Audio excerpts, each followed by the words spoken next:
at the upper extremity, specifically the shoulder blade, the scapula, all the way down to the hand. And the scapula is such an important part of the upper body to understand. I think of the scapula as the root of the whole arm. It's what attaches your arm to your body. So understanding the way that the scapula moves is so important when we're doing any poses that involve the arms. One of the movements that I see people struggling with is being able to protract and retract the scapula effectively and to isolate that movement to create strength in the muscles that stabilize the scapula.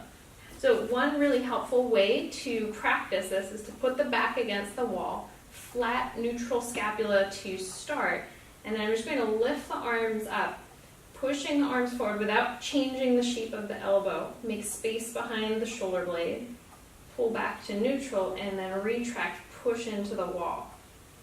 Neutral, protract, neutral, retract. Okay, so I can feel that against the wall pretty nicely.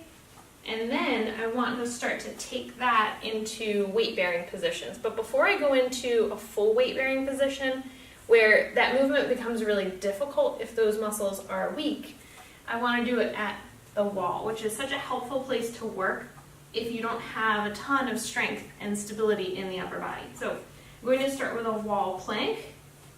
I just flipped my body around the opposite way. I'm going to push away to protract, pull back to retract, protract, retract.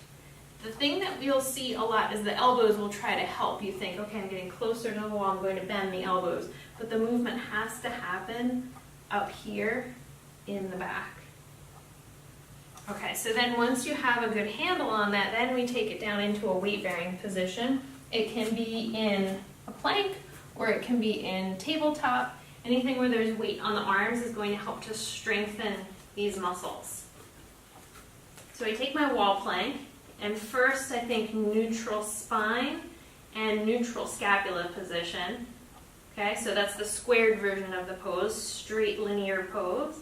I'm going to curve the upper back by pushing the palms into the floor, protract, come back into neutral, and then retract. Try not to sag the lower body. Neutral, protract, neutral, retract. Okay, let's try that in tabletop as well. A little bit less strenuous in tabletop, a little bit more room to play around and really figure out how do I move those muscles.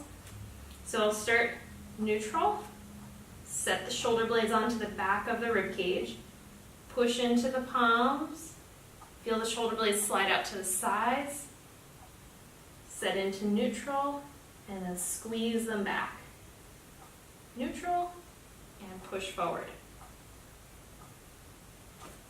So that gives you a better sense of how to control the movement of the scapula on the back of the rib cage. And it's one of those movements that can be really helpful to understand when you're trying to progress into more strenuous or challenging arm balances.